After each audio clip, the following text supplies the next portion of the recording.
z equals cosine of the square root of the sum of x squared and y squared. That would define a surface. For that surface, let's consider a contour map. A contour map is a collection of level curves. Reviewing the idea of a level curve, if you have z set equal to a function of x and y, a level curve is given by an equation z equals a constant. You're trying to identify the x's and y's, points in the domain that produce a constant output. So in this equation, we want to find where z is some value. So we swap out the z for that value, the constant. We can manipulate this. We can apply cosine to both sides and get arc cosine of c equals the radical term. And then we can go back and we can think about the arc cosine function. We know that its domain is -1 to 1.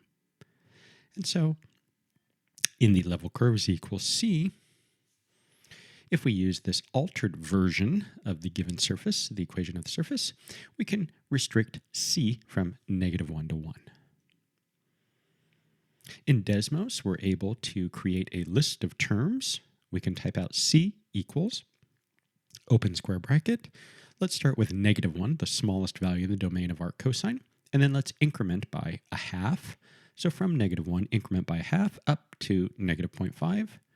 And then Desmos gets the pattern, so you just have to do comma, and then 3 dots. Then finally list your ending point. Desmos returns back to you that you have specified as C a list of 5 elements.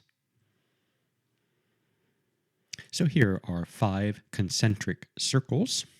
Each concentric circle is a level curve.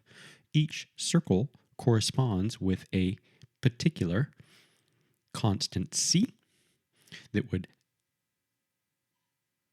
correspond with a height of c on the surface. We have 5 circles. One of them is sketched in black. Let's look at the formulas producing this graph. The blue circles are simply the radical of x squared plus y squared set equal to arc cosine of c, and that c takes 5 different values. Let's go ahead and identify the radius of each level curve. So I plotted out red dots corresponding to the x-intercepts. And for the black circle, we have an x-intercept of pi. And that means that the black circle has a radius of pi. Then if you stop and think, well, what is cosine of pi? Cosine of pi is -1. And so that would correspond with the very first element in the list of elements C, -1. So that this black curve corresponds with a constant output of the function equaling -1. If we look at the next term, so that was for -1, let's change our C value. Let's change it to -0.5. And that's corresponding with this black curve.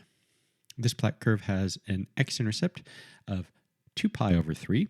Think of cosine of 2 pi over 3. Cosine of 2 pi over 3 is -0.5. So all points on this black curve will satisfy the equation cosine of this radical equaling -0.5. So the black curve is C equaling -0.5. But if you think of cosine is a periodic function, so it's not only points on this smallest black curve, but on all of these black curves, where these concentric black circles are produced by looking at 2n pi added to that angle arc cosine of -0.5. So if you have 2 pi over 3 and you add any multiple of 2 pi, you're going to have another angle such that cosine of that angle will produce -1/2.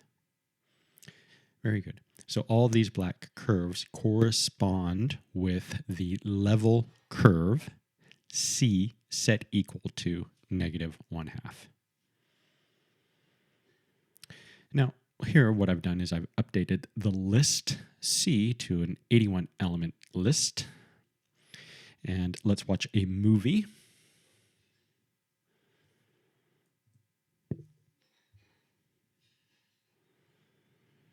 So we're looking inside and picking out various black curves, and we're seeing that we're getting a nice ripple effect, and that ripple effect assists you in viewing and understanding the behavior of the surface. And here is a GeoGebra plot of that surface, z taken to be cosine of the radical of the sum, x squared and y squared. Nice.